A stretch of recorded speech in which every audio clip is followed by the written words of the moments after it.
Fala, família palmeirense. Pessoal, o Paulo Mancini foi perfeito na sua análise, né? Vale ressaltar aqui que muitos estão dizendo aí que o Porto não é esse time, não é esse time, não é esse time todo. Vale ressaltar que o Porto fez jogo duro com o Arsenal, né? Nessa Liga dos Campeões. Então, pessoal, não é um time bobo, né? Palmeiras dominou o jogo do começo ao fim. Se era para ter saído um vencedor, como a gente diz, para mim era o Palmeiras, né? Não é só para mim, todo mundo pela uma boca só. Claro, o Palmeiras eu acho que pecou ali na finalização, mas eu acho que está no caminho certo, pessoal.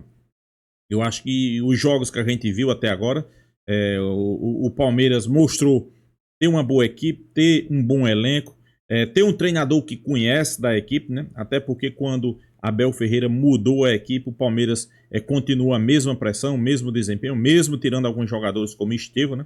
E isso chama atenção. Vamos acompanhar o vídeo aí, créditos do vídeo Band Sport, link na descrição. Final do vídeo eu deixo a minha opinião, vamos lá. O Vilas Boas assumiu, tinha uma miséria lá no cofre, o cara tá sem grana para montar time. O Porto foi o terceiro time português no campeonato, que é bem fraco. O campeonato português é fraco.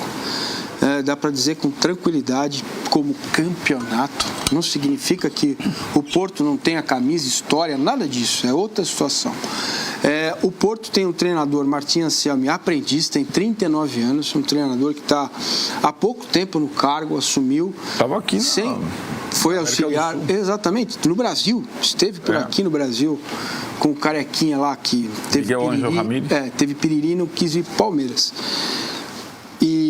Então, tem poucas contratações, né?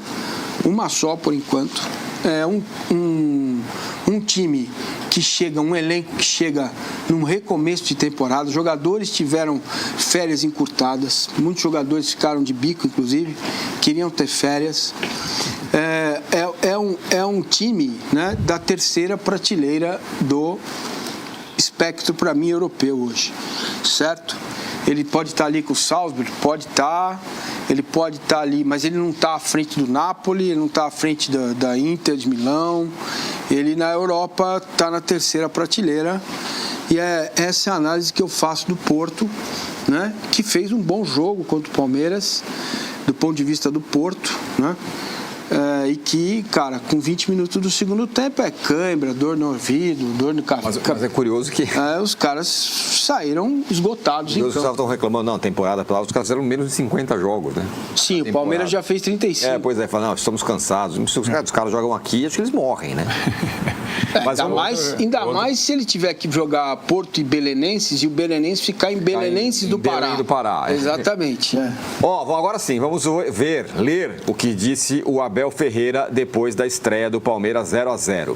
Um jogo equilibrado, onde as melhores oportunidades foram nossas, mas o futebol é tão mágico que um dos melhores deles se lesionou, que foi o goleiro, e o melhor jogador do Porto hoje foi o goleiro substituto. Ele fez 4, 5 defesas absurdas, mas o futebol é assim. Posso dizer que fomos bem superiores ao Porto, pressionamos a saída deles, conseguimos criar chance de gol. Estevão chutou para fora, outra de transição com o Estevão, outra que o goleiro tirou quase na linha. Fomos superiores e futebol é assim, ganha quem faz gol, disse o Abel na entrevista coletiva depois do jogo. É o seu olhar sobre o jogo, Massá? É quase isso, mas não é também tanto por aí, né? Vamos lá, vamos olhar para o jogo para a gente entender o que aconteceu na partida. O Palmeiras começa bem, marcando alto, me surpreendi, e acho que surpreendeu o Porto também. Eu esperava um Palmeiras um pouco mais cauteloso, por ser início, estreia em Campeonato Mundial, e por entender que uma derrota seria muito ruim. Então eu esperava um Palmeiras mais cauteloso. Isso não aconteceu. O Palmeiras começou bem, pressionando o Porto, impedindo o Porto de jogar. Teve ali uma bola para o Vitor Roque, a bola chegou um pouco mais forte, e a outra com o Estevão, que perdeu um gol inacreditável, cara a cara, livre para fazer 1-0, né? Mas de novo a gente está aqui no se faz o gol, muda tudo. Se o cara bate o pênalti lá, nem lembro mais quem perdeu, são tantos contra o Flamengo, a coisa muda. Não estou comparando as coisas, o Piquerez, né? Depois o Porto assentou no jogo, melhorou um pouco, e aí de novo, na metade para o final do primeiro tempo, o Palmeiras voltou a crescer, e aí teve 3 chances de gol no mesmo lance. uma chance de gol criada pelo Vitor Roque, bastante criticado pelos milhões que custou e porque não recebeu uma bola miserável durante o jogo para fazer o gol. Nenhuma bola foi para o Vitor Roque fazer o gol. Bola que teve o Estevão, bola que teve até o Alan no segundo tempo, lá, uma bola que o árbitro marcou uma falta ridícula. Se a bola entra, teria o VAR, com certeza. Então a gente está vendo aí os melhores momentos. Este aí, momento aí que o Everton fez essa defesa na cobrança de falta, foi no primeiro tempo, um momento em que o Porto se arrumou, se readequou no jogo. E depois, cara, no segundo tempo, gostei das alterações que fez o Abel. Palmeiras cresceu, mostra a força do banco. Esse é o lance que eu estou falando aí. A jogada foi toda do Vitor Roque, passagem do Piquerez. E o Palmeiras não conseguiu fazer o gol. Teve o cabeceio do Murilo na trave, teve outras chances ali para fazer e não fez. Entre mortos e feridos, salvaram-se todos. O empate é aceitável, sim, né? Mostra que o Palmeiras é um time forte, bem organizado. Se ele poderia fazer mais, é uma boa pergunta, com os jogadores que tem. Não dá para responder porque não tem outro treinador. Com este treinador, as rotas de ataque são essas, muitas bolas pelo lado. E aí a gente percebe que quando entra o Flaco Lopes, o Flaco finaliza 2 vezes de cabeça. Portanto, o time trabalha bem e melhor com o Flaco do que com o Vitor Roque, porque com o Vitor Roque precisa ser por baixo. E aí, Maurício, Estevão tomaram muitas decisões erradas, erraram muitos passes, né, na hora de deixar o companheiro na cara do gol. E agora tem uma obrigação, ganhar os 2 jogos que faltam e ver se consegue fugir do PSG para talvez ter um confronto igual com o Botafogo. Acho que o palmeirense precisa torcer para isso, por ganhar os 2 jogos agora. É possível, tem condições de ganhar os 2 jogos, se classificar e torcer para vir o Botafogo. Se for o Atlético de Madrid, vai ser um jogo parecido com aquele que foi com o Chelsea, né? Que eu acho que o Atlético de Madrid também está em outra prateleira. Se não está na primeira, está na segunda do futebol mundial em termos de clubes europeus. E eu queria aqui pedir o espaço para vocês para dedicar um comentário ao que fez e o que está fazendo a torcida do Palmeiras. Muito legal mesmo. Nos Estados Unidos. Quando você coloca lá, o estádio tinha 47 mil torcedores e eu acho que, eu não sei quantos eram palmeirenses, mas muito mais da metade do estádio eram palmeirenses. Não é uma questão, a gente sabe que o brasileiro adora ganhar, né? E acho que 90%, 98% dos palmeirenses que estão lá, que estiveram no estádio, acham que o Palmeiras tem chance de ser campeão mundial neste formato. Eles foram e vão porque há um crescimento da torcida do Palmeiras brutal. A torcida cresce nos últimos 10 anos e também há outro fenômeno que são uma organização da torcida do Palmeiras na Irlanda, no Canadá, nos Estados Unidos, com torcidas e consulados que fizeram um trabalho espetacular para que o Palmeiras tivesse o apoio que teve. Eu me senti muito representado, como se eu estivesse lá diante de um estádio que parecia o Allianz Parque. Não era. O Palmeiras estava nos Estados Unidos, a gente sabe quanto custa para chegar lá. Eu tenho relatos de gente que vai ficar 2, 3 anos pagando, não só os endinheirados que foram, muita gente foi no sacrifício para acompanhar a primeira fase. Então eu quero fazer esse registro porque foi espetacular, sensacional o que fez a torcida do Palmeiras lá nos Estados Unidos nesse fim de semana. Foi mesmo, e a gente vai falar mais sobre isso com ela, a craque, que está aqui aparecendo no telão nesse momento. Cadê ela? Gabi Guimarães, está aí para falar tudo sobre o Palmeiras, está no encalço do Palmeiras nesse Mundial. Gabi, pós-jogo do Palmeiras, conta tudo pra gente, bem-vinda. Oi, Tirone, obrigada. Um beijo pra você, pra todo mundo que tá ligado aqui com a gente no Band Esportes. Sempre uma honra falar com vocês. Craques são vocês. Olha, tô na frente do MetLife Stadium, que fica aqui em East Rutherford, onde a bola rolou pra Palmeiras e Porto, como vocês vêm debatendo aí, placar final 0-0. Mas vale a gente destacar o cenário do Grupo A. Eu acho que esse é o momento da gente começar a fazer essa projeção, justamente porque o resultado poderia ser pior pro Palmeiras se não fosse a outra partida do grupo, Al Ahly Inter Miami, na abertura desta Copa do Mundo de Clubes, também ficaram no empate e pelo mesmo placar, pelo mesmo resultado, 0-0. Por que é importante olhar para isso? Porque a partir desses resultados, claro que tem os outros 2 jogos para acontecer ainda nessa fase de grupos, mas a gente já começa a ficar de olho nos critérios de desempate, e são eles: saldo de gol. E eu sou bem realista, pessoal. Acho que o Palmeiras vence os 2 jogos e faz a diferença, viu? Faz a diferença. Os 2 times que a gente viu, o Palmeiras é bem superior. Então a expectativa aí é que o Palmeiras vença no mínimo com 2 gols de diferença cada adversário desse aí. Sou bem realista.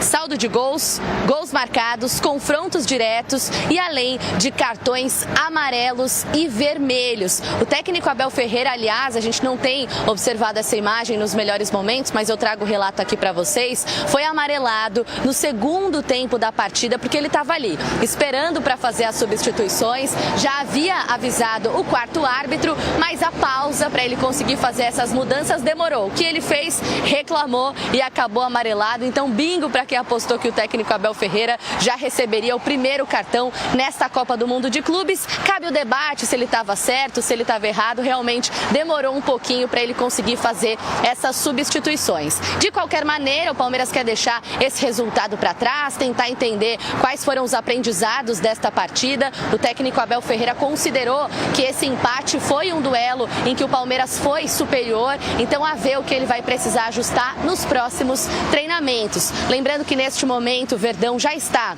lá em Greensboro, na Carolina do Norte, vai fazer um treino daqui 4 horinhas, ou seja, às 4 horas da tarde no horário dos Estados Unidos, e a gente vai ficar de olho também na situação do Paulinho. Vocês devem se lembrar que na semana passada, quando eu falava com vocês, eu disse que o Paulinho vinha participando dos treinos e ele realmente entrou em campo aqui no MetLife no segundo tempo, mais ou menos aos 25 minutos, na vaga do Felipe Anderson. Mas depois do jogo, ele confirmou aquilo que a gente vem debatendo, que é a lesão que ele teve na canela não dá para ser desconsiderada, a lesão que ele teve na canela ainda gera dores, dependendo da intensidade da partida, ou seja, não está apto para começar entre os 11 titulares, não está apto para jogar os 90 minutos. Então, a ver, depois de ter atuado por alguns minutos aqui no MetLife, qual vai ser a condição física do atacante, que foi contratado também para atuar nessa Copa do Mundo de Clubes da FIFA, viu, Tirone? Muito obrigado, Gabi. Você está no encalço do Palmeiras e fique bem e bom trabalho para você. Beijo, obrigada. Boa sequência de programa para vocês. Tá aí a Gabi dando o boletim do Palmeiras e falando também sobre o Paulinho, né? Que falou sobre a contusão e tudo mais, o cartão e tudo mais. Arnaldo. Pois é, só o gancho que a Gabi falou, próximo jogo do Palmeiras, é bom você informar que nós teremos algumas alterações do horário. Falarei. No G4 por conta do jogo do Palmeiras, do jogo do Fluminense, concorda com isso? Então, o segundo jogo do Palmeiras, que horas é? 1h. 1h. Primeiro jogo do Fluminense, que horas é? 1h. 1h. Nesses dias, Fluminense, Dortmund, Palmeiras e Al Ahly, nós faremos o programa das 11 da manhã a 1, certo? Isso então, mesmo. a partir amanhã, então, você fique ligado, a gente vai informando dia a dia para esse segundo jogo do Palmeiras, que passou a ser decisivo, né? Eu acho que está todo mundo, como a Massini falou, chave equilibradíssima. E aí as perspectivas, e aí acho que é outro tipo de desafio, né? Outro tipo de jogo, outro tipo de adversário. O Massa falou um pouco e antecipava aqui Felipe Anderson, que é outra discussão, né? Felipe Anderson jogou contra o Porto pela experiência, pelo domínio da questão do adversário, pela questão europeia. Será mantido contra o Al Ahly? Essa é uma questão. Não só Vitor Roque, Flaco Lopes, tem outras situações. O Palmeiras tem várias opções, né? talvez o Abel mude um pouco pro segundo. Não achei que ele jogou mal, não, mas achei que quando o Alan entrou, melhorou muito. Exatamente. Então essa é a diferença. Eu também achei de novo isso. Não dá pro Alan ficar fora, cara. Ainda mais contra um time egípcio que tem muita correria, muito vigor físico. Fala, Vessa. O jogo, acho que o recado do Massa, enfim, falando do torcedor, é até obrigação da nossa parte, impressionante mesmo, ficou muito legal o apoio, ainda mais aquele abafa final do time, claramente o estádio veio junto e aí aquele abafa ficou muito por conta do estádio também. Quase não tinha botafoguense, a gente vai esperar torcer Fluminense e Flamengo, mas me parece que não vai ser muito parecido, a não ser pelo menos nesse começo aí, pelas imagens que a gente tem. Vamos aguardar Fluminense e Flamengo, mas é um destaque muito importante mesmo. Eu já estive nesse estádio, ele é muito grande, acho que 90 mil pessoas, então tá com a metade 86 dele. mil. Metade assim já é um número muito alto, quase 50 mil pessoas, foi algo muito bacana. Eu acho que para o torcedor, apesar do sentimento de orgulho de ver o time competir, seja, sei lá, quem quiser achar que o Porto é segunda prateleira europeia ou terceira, fique à vontade, mas eu acho que é um pouco frustrante também, né? Porque você produziu para ganhar, você fez para ganhar, e aí quando você não ganha, o 0-0 fica pouco. Eu acho que o Palmeiras produziu para vencer o Porto, ponto. Enquanto o pessoal está falando, a gente coloca as estatísticas do jogo. Pode falar, velho. Acho que o Palmeiras fez por merecer, tá vendo aí, ó, finalizações, a quantidade, grandes chances, os escanteios, os passes, mais posse de bola. Então, sobretudo na segunda etapa, me pareceu um Porto... As trocas fizeram o Porto dar uma cansada também, o time já estava mais cansado, o Palmeiras impôs jogadores e os novos jogadores. Eu fiquei só... Eu acho que eu não teria tirado o Estevão, sinceramente, acho que o Estevão... Putz, eu teria. Você teria? Não jogou nada. E me pegou um pouco o Facundo, um cara que é tão titular, tão absoluto no Brasil, o cara jogou 300 jogos, me pareceu um tanto que ainda... Não sei se não tem muito... É curioso, né? Porque se o Felipe conhece o adversário europeu, a situação europeia, o Facundo conhece o local, né? Ele jogou muito tempo aí na MLS, né? E me pareceu estranho dele não ter jogado, um cara que estava sendo... mas é o Massa falou, eu acho que era um ou outro. Né? Era ou Facundo ou Maurício. Ou Facundo ou Maurício. É isso. E então acho que fica essa frustração de ter jogado melhor, de ter criado esse lance que o Massa destacou, que a gente mostrou. O Rios estava melhor para terminar. Aí o Estevão meio que toma o gol dele, daquela primeira das 3 chances. É o Rios que só a direita propela e tira a bola dele. E depois vem duas vitórias. Duas em sequência. Ficou dentro de um esperado, mas eu acho que pela produção o Palmeiras merecia ter vencido o jogo, sem dúvida nenhuma, do Porto. Palmeiras hoje está na terceira prateleira do futebol europeu? Eu acho que... Depois do jogo que fez contra o Porto? Então, eu estava pensando nisso. Quando você pega o supermercado... Por que a nossa primeira prateleira não ganhou de uma segunda ou terceira prateleira? Talvez essa possa ser uma discussão também. Eu acho que produziu para ganhar. Isso, não entrou a bola, beleza, mas o Porto também teve a chance dele. Não é um time para se jogar fora, entendeu? Agora, a pergunta é, em que lugar está o Palmeiras diante do confronto de ontem? Dá para medir hoje no futebol europeu? Sabe o que eu acho? Eu acho que essa é uma tarefa inglória. Você está procurando ela, né? O parâmetro. Eu acho que é quase comparar alhos com bugalhos. Se tiver o confronto no mata-mata Palmeiras e Paris Saint-Germain, a gente vai rememorar o que seria um Mundial modelo tradicional. Intercontinental. Né? Então, assim, o Palmeiras jogar contra o campeão da Champions League, né? Que normalmente não está dando, né, para nenhum clube brasileiro chegar perto disso, atualmente. Enquanto o Chelsea deu um pouquinho, né? Sim, Palmeiras, mas então, interessante, foi o que a gente falou. Pô, o Corinthians, depois do título do Corinthians não teve mais nenhum, mas o Flamengo contra o Liverpool deu jogo, foi até prorrogação. Palmeiras e Chelsea. O Rodrigo Caio falou que não deu tanto jogo assim, né? Não, tudo bem. Ele falou, não, os caras mas assim, mais ou menos.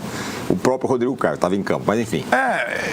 Então, aí que tá. Também tem as suas especificidades. Clubes ingleses têm suas especificidades em relação a essas coisas, inclusive em relação a esse Mundial. A gente vai ver, vai sentir como é que vai ser o Chelsea, o Manchester City.